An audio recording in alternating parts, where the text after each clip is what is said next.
Bonsoir à toutes et à tous, bienvenue dans ce Vue d'ici qui va vous mettre en appétit puisque nous allons évoquer cet automne gourmand qui célèbre la fête de la gastronomie régionale. Une manifestation qui va durer tout un mois à Rouen avec de nombreuses animations ouvertes au public. Nous sommes pour l'occasion dans les cuisines d'un grand restaurant rouennais.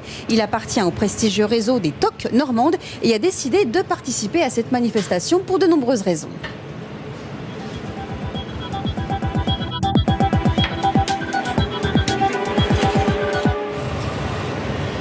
Alors pour en parler, nous sommes maintenant en compagnie de son chef, Thomas Lemel.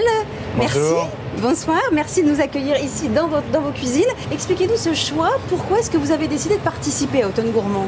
Je trouve que le festival Automne Gourmand est très fédérateur pour la restauration rouennaise et la gastronomie en général, même pour les producteurs. Essayer de se rencontrer, c'est important.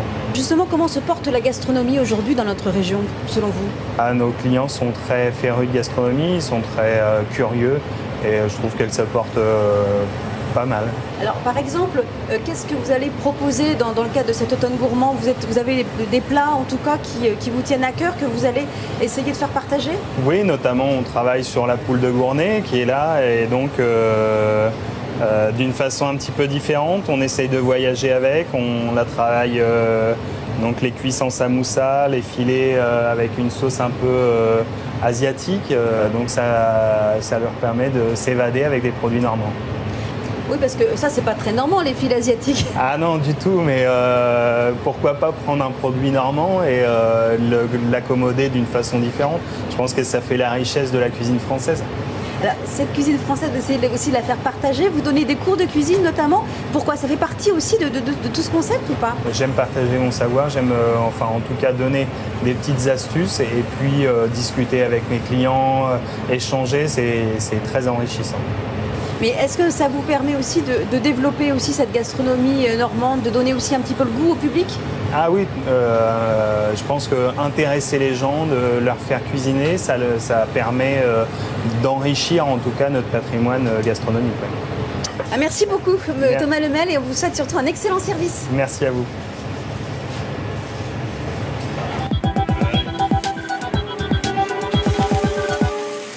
On le voit, éduquer les palais passe par un tour en cuisine, mais pas seulement. Avant de les préparer, il faut d'abord apprendre à connaître les bons produits, les légumes de qualité. Et pour aider les plus jeunes dans cet apprentissage, le festival organise tout un tas d'expositions et d'animations interactives où l'on peut découvrir les légumes sous leurs formes parfois les plus décalées, même artistiques. Suivez le guide dans cette exposition et dans ce potager déjanté avec Magali Nicolin et Jean-Luc Drouin.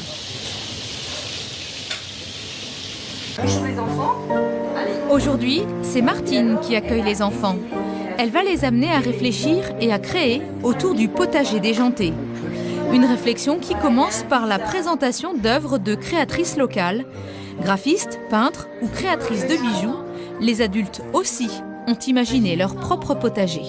Potager déjanté, tout de suite m'est venue l'idée de faire des légumes.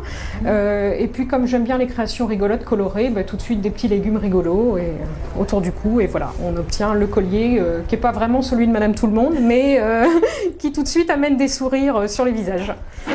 Il est temps de passer à la pratique. On va faire un visage.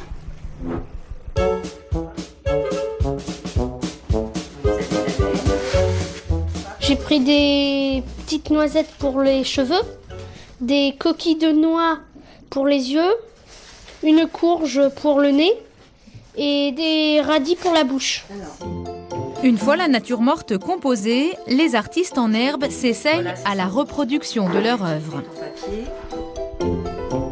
Oui, là c'est super.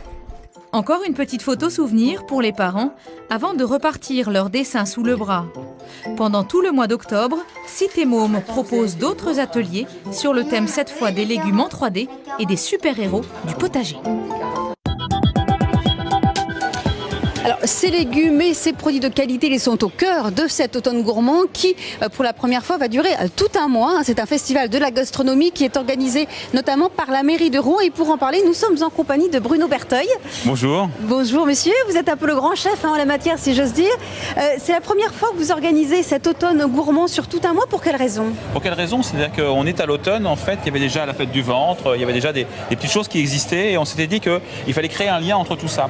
C'est un peu comme un pique-nique où chacun a un petit peu de choses à manger et nous on installe la table, on met les chaises, on met la nappe, on prévoit des petites choses pour le pique-nique et puis chacun vient un peu comme une auberge où on apporte un peu sa nourriture. Donc c'est un peu l'idée de ce grand festival d'un mois de la gastronomie qui est le premier mais qui n'est pas le dernier. Alors là nous sommes au cœur des halles de la place du Vieux-Marché, à 2 pas d'un des grands temps forts qui va avoir lieu lors de cet automne gourmand, notamment la fête du ventre. C'est quoi un peu l'histoire de la fête du ventre qui va se dérouler le 18 et 19 octobre?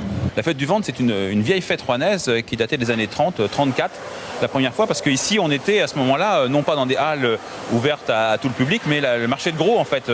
C'était le mine de l'époque qui était ici, qui a déménagé dans les années 60, et c'était pour célébrer ce commerce autour du bétail, etc. Une semaine de festivités qui se sont arrêtées malheureusement avec la guerre en 1940.